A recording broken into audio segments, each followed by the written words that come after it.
Se a sua mulher fosse CEO de uma empresa grande, vocês estariam juntos?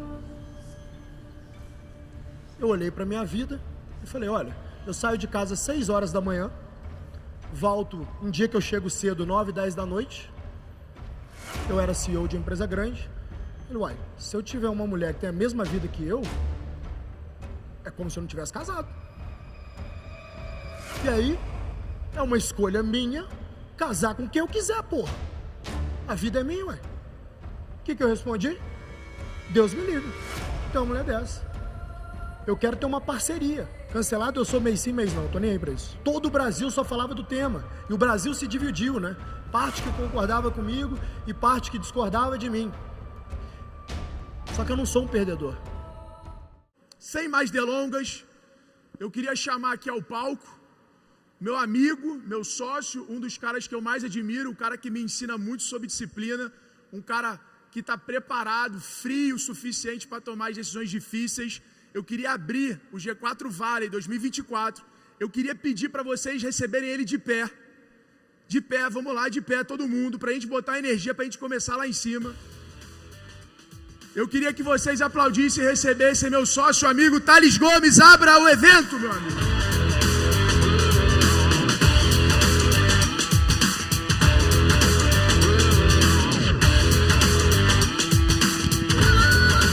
Muito obrigado por tanto carinho, turma. Galera, eu passei os últimos 20 e tantos dias da minha vida também preparando essa aula que eu vou dar para vocês. Qual que é a história aqui? A história é que quando a gente começa um negócio, a gente basicamente tem uma ideia para resolver um problema e a gente junta ali um sócio, né, ou eventualmente algumas pessoas para ajudar no início que não são nem sócias, e tenta descobrir como resolver esse problema de modo que as pessoas paguem suficientemente bem para a gente. E na medida que esse negócio vai crescendo, que a gente vai resolvendo esse problema, que a gente vai entendendo como é que é o meu modelo de negócio, a gente transforma então numa empresa, né? Agora, quais são as empresas que de fato duram ao longo do tempo? Qual é a característica principal presente em uma companhia que é feita para durar? É isso que eu quero mostrar para vocês hoje. Uma companhia feita para durar, gente, é uma companhia que invariavelmente tem um grande líder, um grande empreendedor.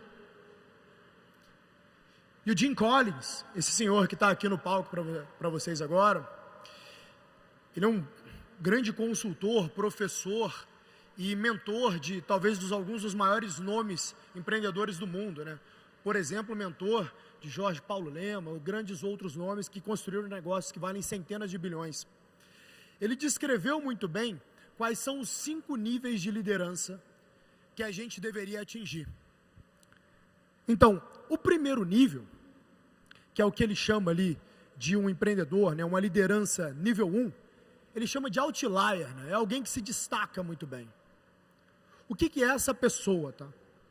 Essa pessoa, ela é muito boa tecnicamente. Ela definitivamente é uma pessoa que sabe construir um bom negócio porque ela sabe resolver um bom problema. A maioria dos empreendedores, quando começam o seu negócio, elas de fato constroem esse negócio dessa forma. Então, quando a gente pensa ali no nível 1, ele é tecnicamente competente, né? Mas ele precisa desenvolver essa capacidade de liderança, né? Ele é o grande resolvedor de problemas e de fato desenvolver essas pessoas para que essas pessoas se juntem a ele. Mas ele faz um bom trabalho. O problema desse empreendedor, desse líder nível 1, é que ele nunca consegue escalar o teu negócio, porque ele não tem nem capacidade de se escalar.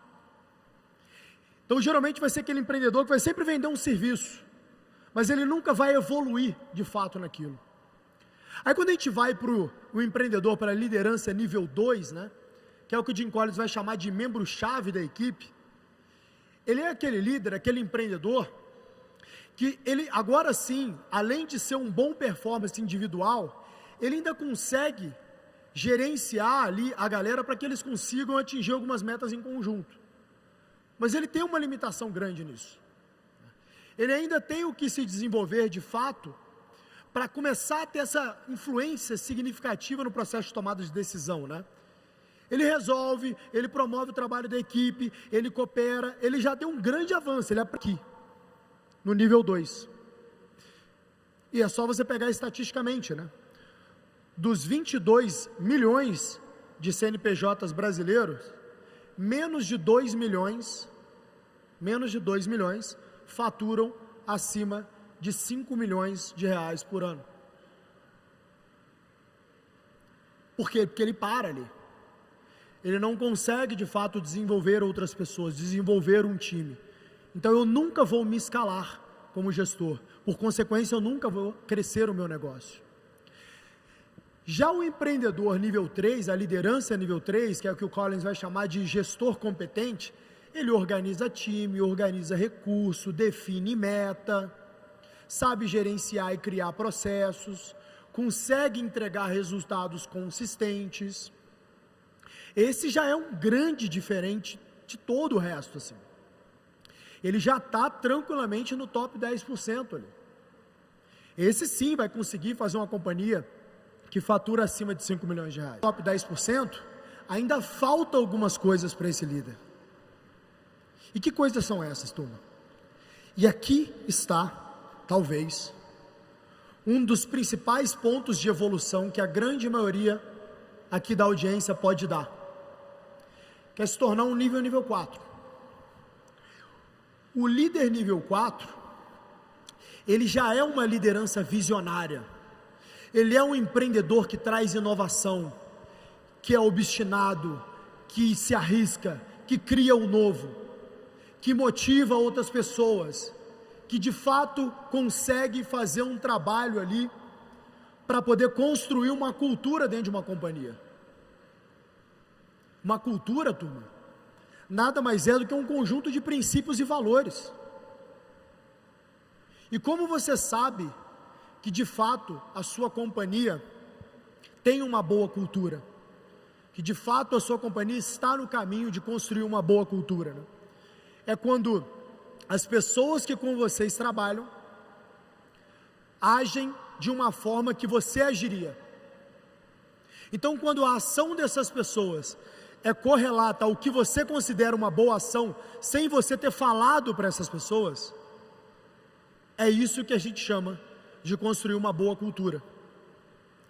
Sabe qual que é o preço disso?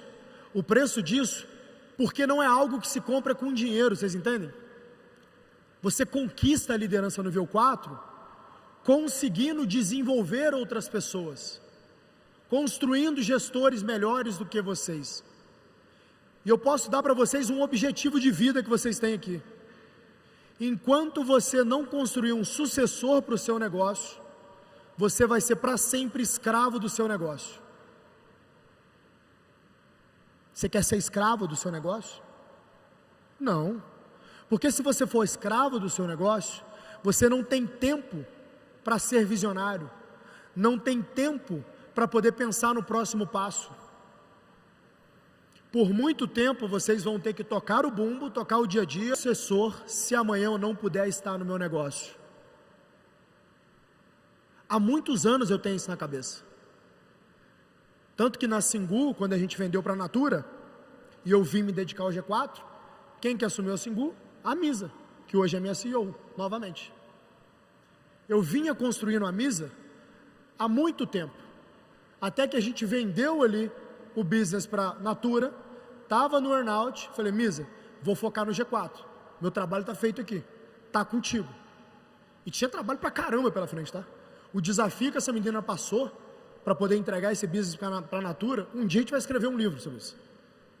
Foi um desafio gigante, mas ela estava preparada, inclusive mais preparada tecnicamente do que eu, porque vem de background de banco, vem de background de controladoria, é engenheira, é muito boa financeiramente, estava mais preparada do que eu.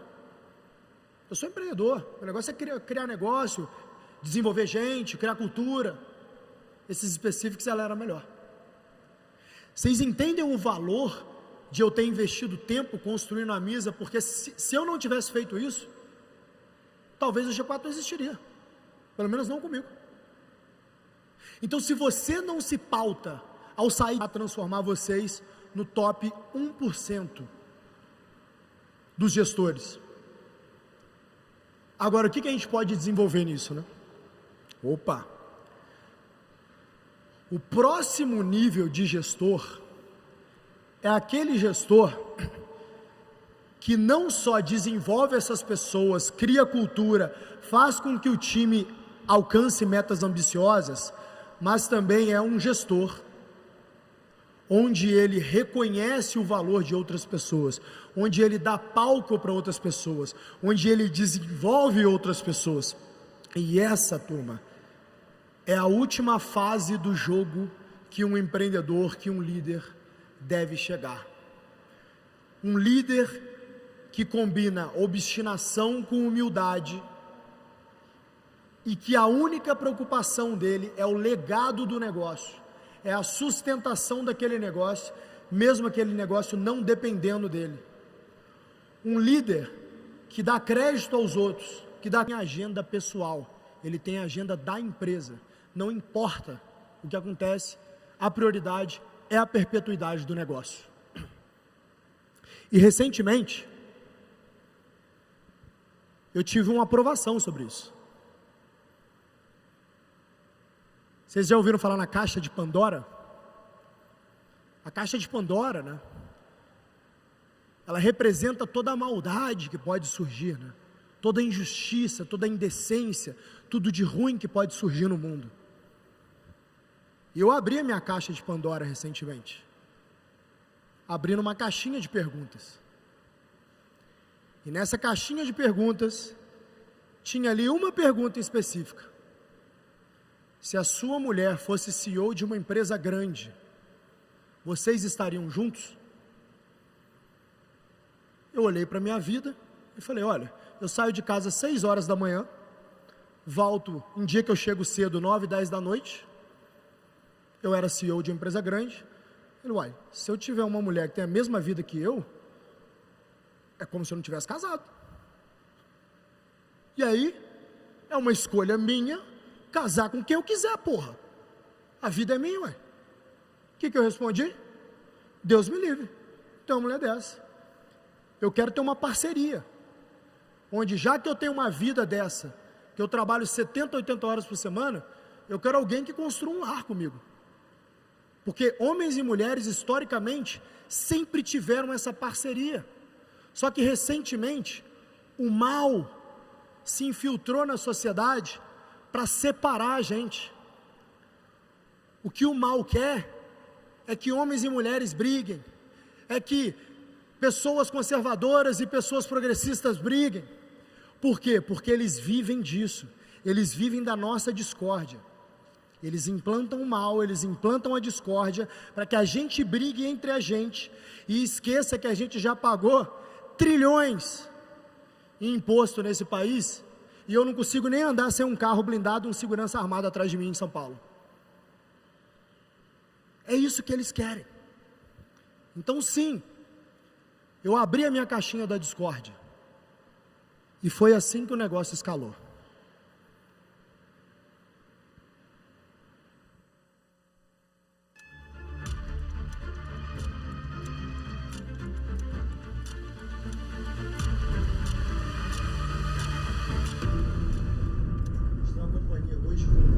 Do staff mulher.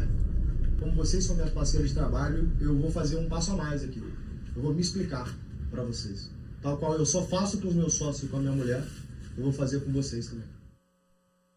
Qual foi a minha preocupação ali naquele momento? A minha preocupação não era nem o cancelamento. Cancelado eu sou mês sim, mês não, estou nem aí para isso. A minha preocupação é que algumas amigas, algumas funcionárias, clientes, parceiros, se sentiram incomodados e falaram, o que está acontecendo? Por que você falou isso? Que mulher não pode ser CEO? Eu falei, que isso? Eu não falei isso não. Quando que eu falei isso? A Misa era minha CEO na Singu, que papo de retardado é esse, mano? Aí eu achei que não estava dando nada, né? Aí na hora que eu vejo, o mundo só falava disso no Brasil. Eu falo, bom, lembra que eu falei mais cedo para vocês que existem duas formas de reagir ao problema? A forma que um perdedor reage e que um vencedor reage. Essa era a minha escolha. Se eu fosse um perdedor, eu ia falar assim, vai se fuder todo mundo, não falei nada disso, aprende português, o caralho, ia ser dessa postura. Inclusive, o que eu ia fazer? Provavelmente, talvez, eu ia agir ali como um infoprodutor, fazer um lançamento e ganhar centenas de milhões de reais. Porque eu nunca tive tanta audiência na minha vida. E eu entendi naquele momento por que tem turma que faz lançamento para poder, cria polêmica para poder fazer um lançamento. Porque realmente, os meus stories batiam 400 mil views num dia. Era uma loucura. Todo o Brasil só falava do tema. E o Brasil se dividiu, né? Parte que concordava comigo e parte que discordava de mim. Só que eu não sou um perdedor. Quando eu criei Easy Taxi lá em 2011, eu morava na favela do Santo Amaro. Eu tinha uma escolha, almoçar ou jantar. Essa era a minha escolha, para que eu conseguisse criar o meu negócio. E eu nunca, em nenhum momento, pegando 2 ônibus por dia para ir para o trabalho, 2 ônibus para voltar, porque eu ainda trabalhava na Barra da Tijuca, morando na favela do Santo Amaro, em nenhum momento eu senti inveja de quem estava indo de carrão para o trabalho, eu reclamei da minha vida, pelo contrário. Eu estava muito grato por ter a oportunidade de ter saído lá de Carangola, de 35 mil habitantes, ter sido criado sem pai nem mãe, morando de favor na casa do patrão da minha avó, e ter a oportunidade de estar no Rio de Janeiro trabalhando, e trabalhando duro. Então o que muita gente reclama, o que às vezes a gente reclama da nossa vida, a gente esquece que tem gente que pede a Deus para ter esse problema que a gente está tendo. Então o que poderia ser um problema para mim, que é pegar 2 ônibus para ir para a Barra da Tijuca, sair 5h30 da manhã para trabalhar em casa, eu dava graças a Deus que eu tenho essa oportunidade, que eu não estou lá em Carangola, e que eu estou no Rio de Janeiro construindo a minha vida. Eu não tenho essa cabeça de reclamar, de mas não foi culpa minha. Estou nem aí se é culpa minha ou não, o que importa é o que eu vou fazer com isso. Então eu tinha 2 decisões ali naquele momento, e os meus sócios me ligaram, o Alfredo Nardon estava numa conferência, os caras falaram assim, mano, o que você quiser fazer, a gente está com você, o que você quer fazer? Eu falei com os caras, que a gente vai fazer o seguinte, a gente vai agir como empresa listada. Por que a gente vai agir como empresa listada? Porque, assim como quando a gente era uma empresa pequena, a gente já agia como empresa grande para se tornar uma empresa grande, hoje que nós somos uma empresa grande, a gente vai agir como uma empresa listada, porque o campeão, antes dele ser um campeão, ele já tem atitude de campeão.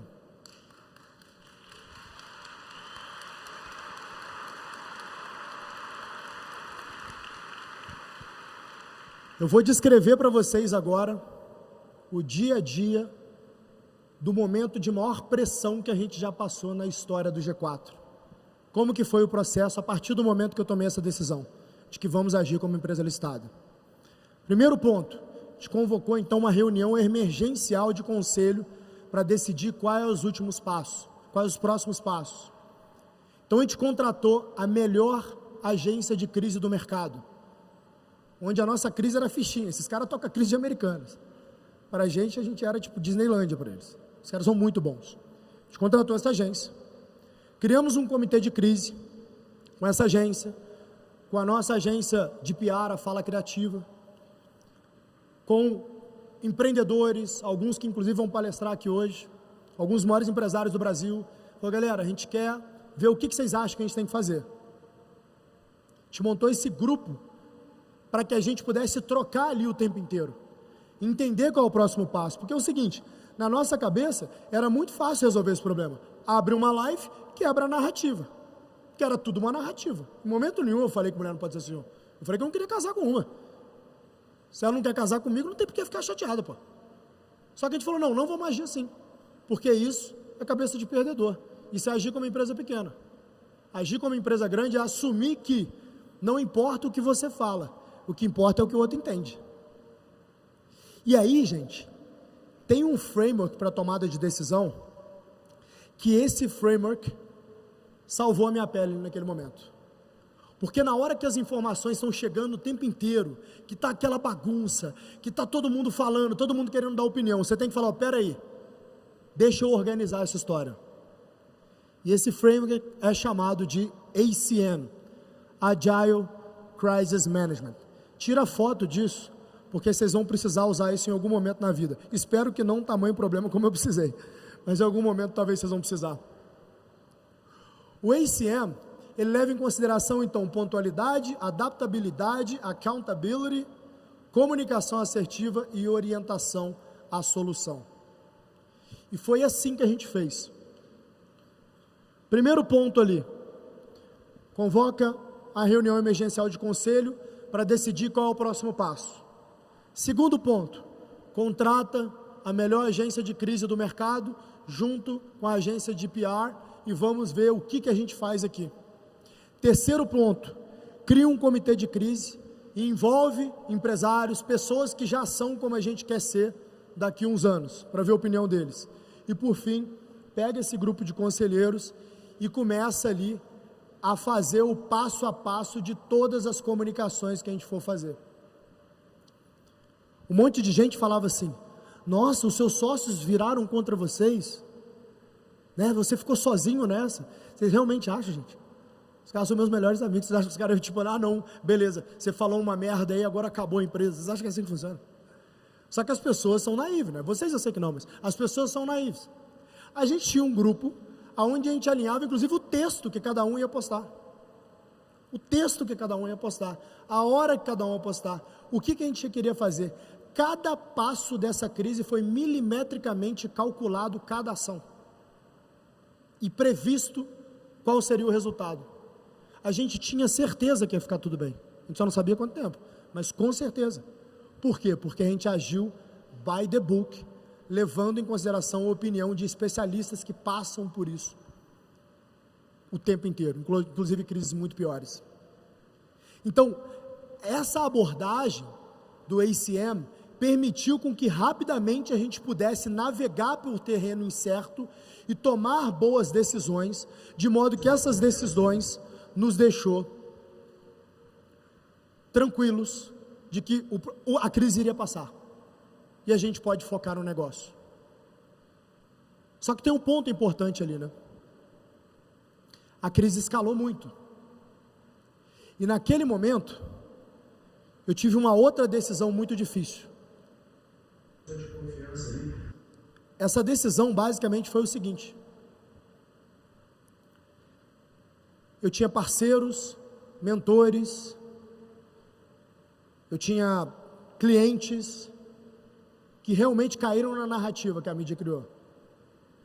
E eu falei, bom, não importa o que eu falar, qualquer coisa que eu falar aqui vai ser distorcido. Então, quando você está numa situação como essa, você tem que tomar uma escolha. E a minha escolha foi, se eu sair da cadeira, eu acho que se eu entregar minha cabeça na bandeja de prata, eu acho que eu acalmo as hienas. Essa é a melhor coisa que eu posso fazer para a companhia agora. Essa é a forma que eu tenho de pensar na companhia agora. E era um sábado à noite, aquele vídeo que vocês viram ali anteriormente, era na sexta. No sábado à noite, que eu liguei para os caras e falei, galera, eu vou entregar minha cadeira. A gente tinha listado 2 nomes que a gente estava considerando para assumir como CEO na companhia. E eu falei assim, eu não tenho a menor dúvida de que a gente tem que pegar o nome que eu estava preparando. Puta, mas será?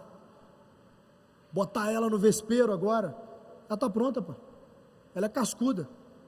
Ela é nós de saia. Vai dar nós, confia em mim. E foi quando eu fiz esse call com o time ali que a Marcela acabou gravando um pedacinho. De confiança ali, acho que ninguém mais do que ela para poder assumir essa companhia pela força que ela tem e pela capacidade que ela demonstrou, o carinho com a companhia, né? Então, Isa, eu passo o bastão para vocês, time, eu posso estar saindo da gestão, mas eu sigo com vocês na companhia, tá? Eu só não estou mais na gestão porque eu acho que nesse momento eu preciso me retirar, eu preciso evoluir como líder e eu vou fazer. E um dia a gente vai voltar a trabalhar juntos de novo. Mas nesse momento eu confio no meu legado, na nossa companhia, a Lisa.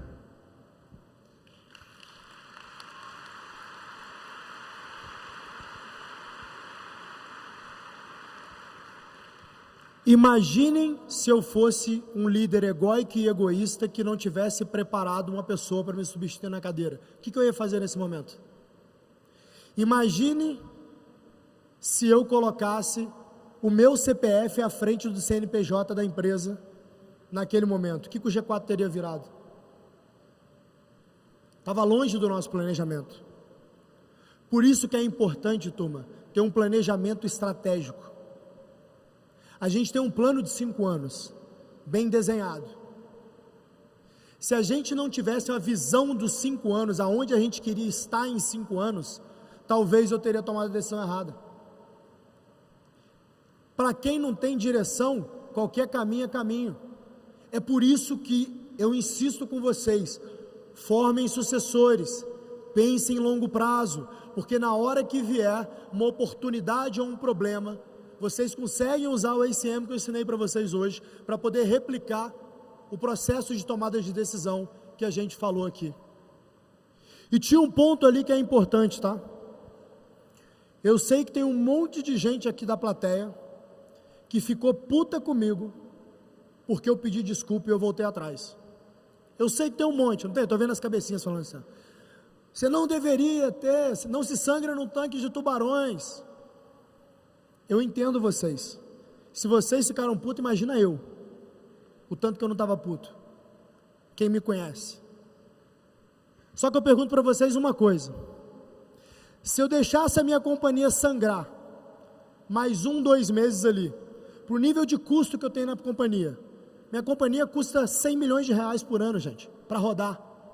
Você sabe o que eu ia ter que fazer?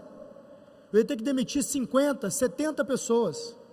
São 50, 70 famílias que perderiam o seu sustento por causa da minha decisão.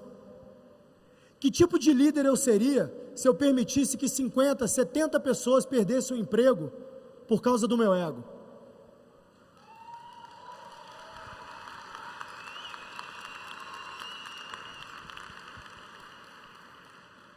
Eu não sou esse cara. Eu nunca faria isso. Não importa se você concorda ou discorda com o que eu falei. O que importa é o output. Vamos ver o que a gente faz para continuar crescendo esse negócio.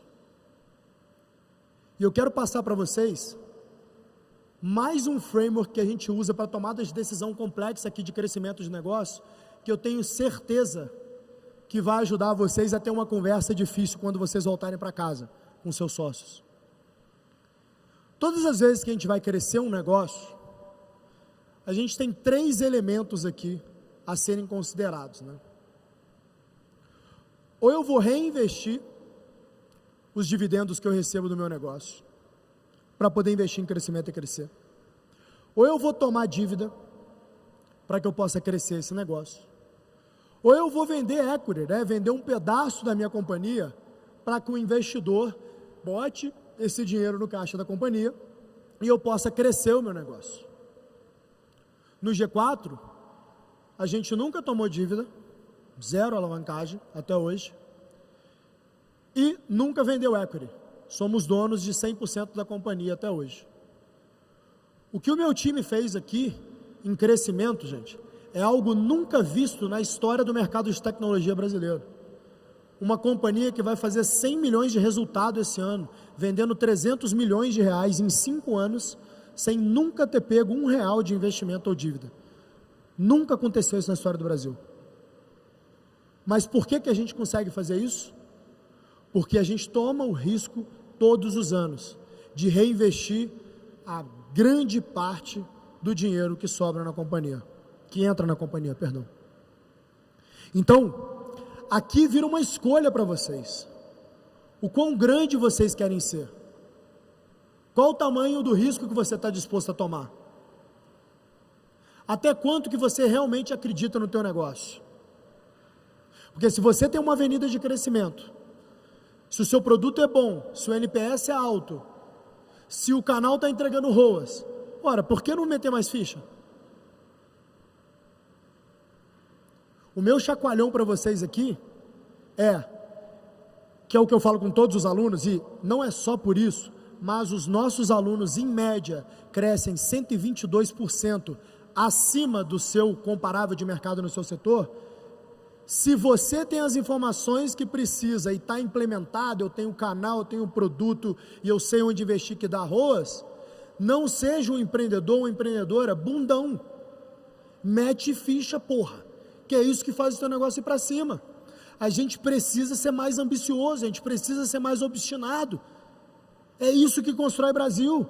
Burocrata não constrói Brasil, eles só atrapalham a gente. Quem constrói Brasil, quem gera emprego, são vocês. Somos nós, e a gente só vai fazer isso investindo mais em negócio. E esse é o nosso propósito no G4. É por isso que hoje a gente tem contabilizado mais de 600 mil empregos gerados diretamente nesses últimos 5 anos pelos empreendedores que passaram pelo G4. É por isso que a gente tem grupos, comunidades como o G4 Scale, que é meio que um board consultivo, onde a gente ajuda o empreendedor, pega ali pela mão, apresenta, dá networking para que ele cresça. É por isso que a gente tem o G4 Club, que é a nossa Bugatti, né? É o grupo que todo empreendedor deveria querer estar, porque tem um networking de altíssimo nível, tem acesso a pessoas que só o dinheiro não dá acesso, tem acesso a informação que é muito difícil que essa informação chegue na mão de um empreendedor, aquele empreendedor que já está pensando em legado. É por isso que a gente tem softwares, como a gente ano passado aqui vendeu alguns aqui dentro do evento, e é por isso que a gente faz isso aqui.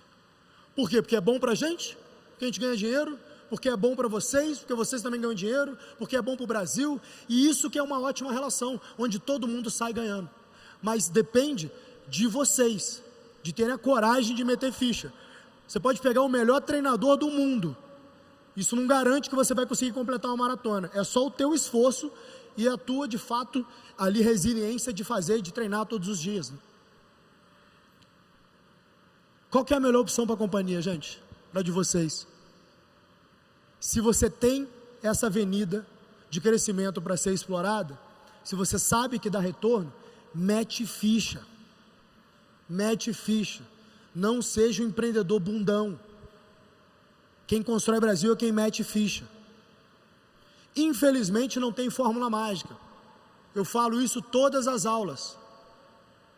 O G4 não vem de fórmula mágica, porque se tivesse, eu investiria em vocês via G4 Capital e botaria um NDA, um contrato onde você não pode falar o que eu estou falando, e quietinho, não contaria para ninguém. Infelizmente não tem fórmula mágica, mas tem caminhos que só quem está no campo de batalha pode te passar. Um acadêmico não consegue te passar isso, porque ele não passa por situações como essa que eu acabei de falar com vocês. Quantos empreendedores vocês conhecem que passam por esse nível de pressão, de tomada de decisão, com esse montante de capital nas costas ali? Falei para vocês, minha companhia custa mais de 100 milhões de reais por ano para operar. Se dá uma capotada no carro aqui, é 100 milhões de ré, pô. No lombro de Thales, Alfredo Nardon. Olha o tamanho do risco que a gente está sentado. Os empreendedores que vão falar para vocês aqui no palco, o Zé Felipe, camarada que eu sou fanzaço, vendeu empresa para Ambev e tal, cara tem, meu irmão, um caminhão de risco atrás das costas também, e toma lá risco, com alegria, com energia, constrói. É isso que eu quero que vocês se transformem cada vez mais. É esse que vai ser o grande legado do G4 para o Brasil, fazer empreendedores mais preparados e mais obstinados e que mete ficha, mas mete ficha, obviamente, com conhecimento. Obrigado, Tom.